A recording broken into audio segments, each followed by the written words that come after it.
If you're watching this right now, it's because something deep inside you is done pretending.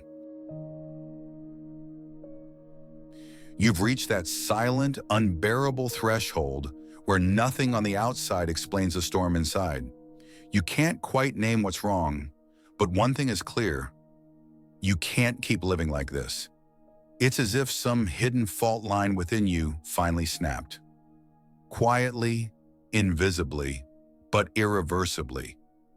What breaks is not the world. It's the version of you that's been performing for it. And maybe, just maybe, you've been feeling this fracture for a while. A crack between who you are and who you've been conditioned to be. This moment isn't random. It's not dramatic. It's not even special. It's inevitable. Every human, at some point, is forced to face this inner implosion. Some numb it with busyness, scrolls, and small talk. Others freeze in fear. But for a rare few, and you're one of them, this breakdown becomes a beginning. Carl Jung called it individuation, the soul's rebellion against false identities. It's what happens when the masks no longer stick. The nice one, the productive one, the responsible one, the likable one, the version of you that played by the rules and still felt empty. This video isn't entertainment, it's a rupture.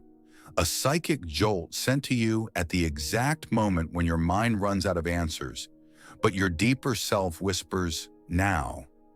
You may be trapped in a job that pays well but poisons you slowly, or in a relationship where your light dims every day.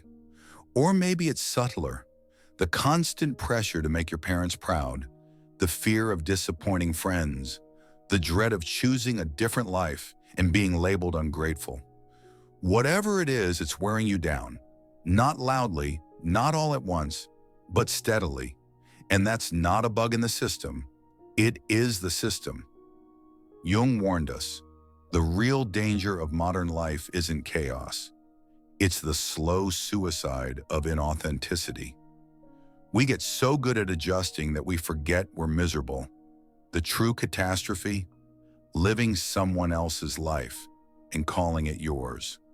When your psyche tries every quiet way to wake you, through fatigue, irritation, restless dreams, and you ignore it, it turns up the volume. What was once discomfort becomes despair. What was once doubt becomes suffocating dread. And then something wild happens.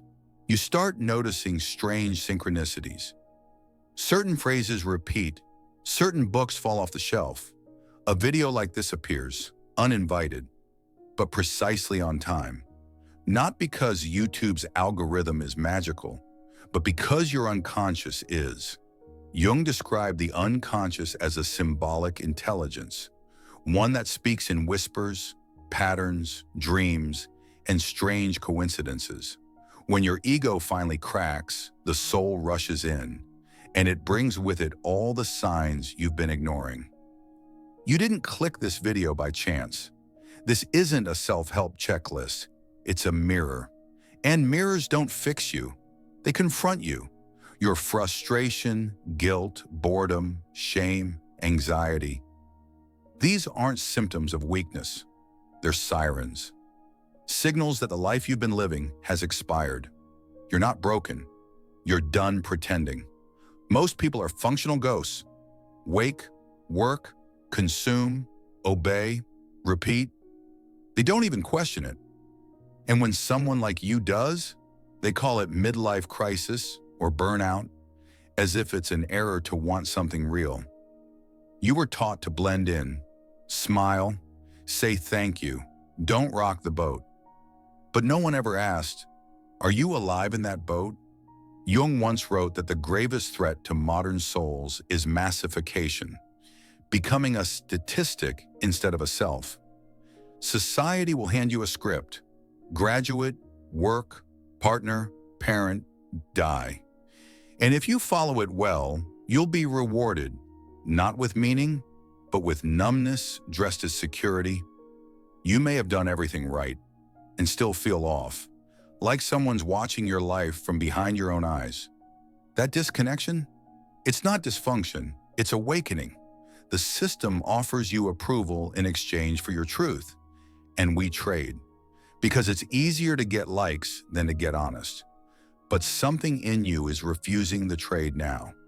Adaptation becomes disease when it means abandoning the self, and that's what's happened to millions. A slow death from the life they never chose. And here's where your psyche steps in with brutal kindness. It gives you just enough suffering to force the shift. Not because it hates you, but because it loves what you could become. No distraction can silence a soul in crisis. You've tried. You've tried getting it together, faking it, being productive. But none of it works, because the issue isn't laziness or burnout. The issue is that the life you built was never really yours. And now, the illusion is crumbling. You're being asked to do something few ever do. Walk away from the script, not out of rebellion, but out of survival. This isn't a motivational speech. This is a psychic earthquake. You are not tired, you are transforming. And here's where things get wild. The more you wake up, the more the world tries to gaslight you. You'll hear things like, "You're just stressed. Take a vacation. Get over it." But you're not stressed. You're suffocating. And the scariest part? You're starting to realize it's not just your life that's fake. It's the whole setup. False normality is a beautifully decorated trap. And Jung said, the unlived life is a sickness. Millions are dying of that sickness, slowly, quietly, obediently. But not you. You feel the restlessness for a reason. You're not malfunctioning. You're outgrowing the lie. Now here's where the work begins, because recognizing the illusion is just step one. The next step? Tearing it down, piece by piece, roll by roll. But that's terrifying, because tearing down the false means stepping into the unknown, a place with no maps, no applause, and no guarantees, just silence, fear, and truth. Every real transformation demands a crossing. Not a gentle stroll, but a leap. A brutal, exhilarating jump from the known to the unknown. Not just a change in behavior, but a dismantling of identity. Carl Jung called this moment the confrontation with the inner dragon. The dragon has many heads: fear of failure, fear of rejection, fear of being alone, of being misunderstood, of losing everything you built. It whispers, "Don't do it. You'll ruin your life. Everyone will leave. You're not ready." But here's the truth no one tells you. The voice of fear always gets loudest right before the breakthrough. It's not warning you, it's testing you. The dragon exists for one reason: to guard the door to your real self. And the only way through is through. You don't need to be fearless to leap. You just need to be done with lying to yourself. That's it. Because the leap doesn't require certainty, it requires courage. And courage isn't loud or dramatic. It's quiet, often lonely. But it's everything. You will not have a guidebook for this. No one will hold your hand. And that's the point. This journey is yours. There is no guru coming to rescue you. No perfect relationship that will heal you. No career, no book, no Instagram post that will give you your life back. And that's not bad news. It's the most liberating thing you'll ever hear. No one is coming. And that means you are free.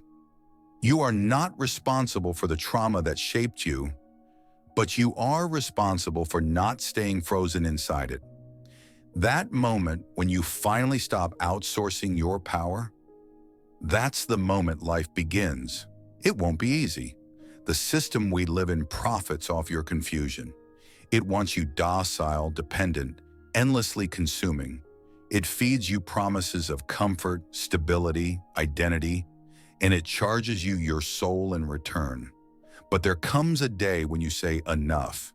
And if you're still watching this, today might be that day. So what now? You've seen the illusion. You've heard the call. You've met the dragon. You've realized no one is coming to fix your life. And now you face the line, that thin, invisible line between who you've been and who you're about to become. You won't cross it with confidence. You'll cross it trembling, unsure, unfinished. But you will cross it because you must, because staying in the lie is no longer an option.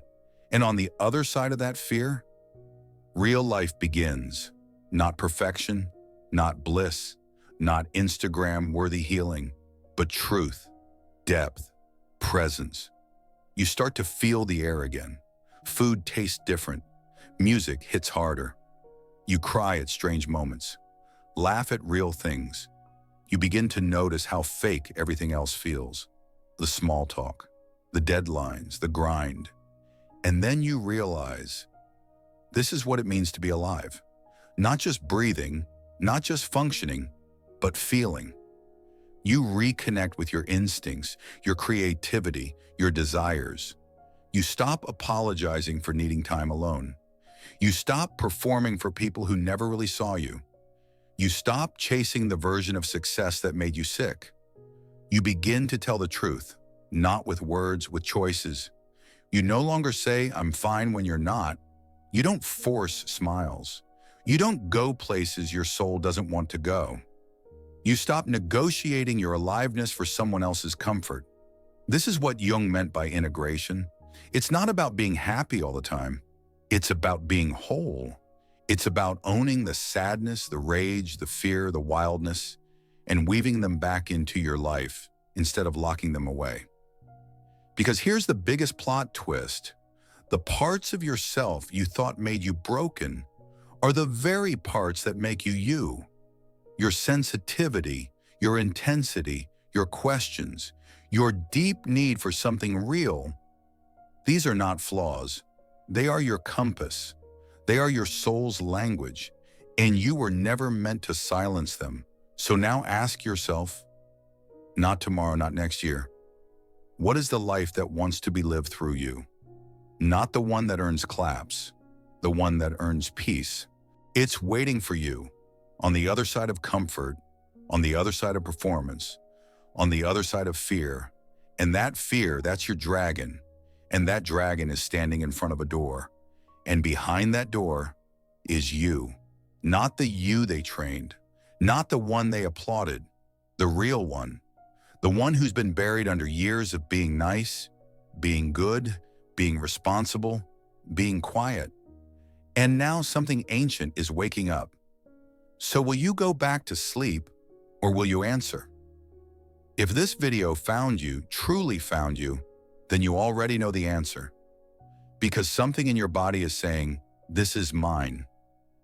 Don't ignore that. Let it move you.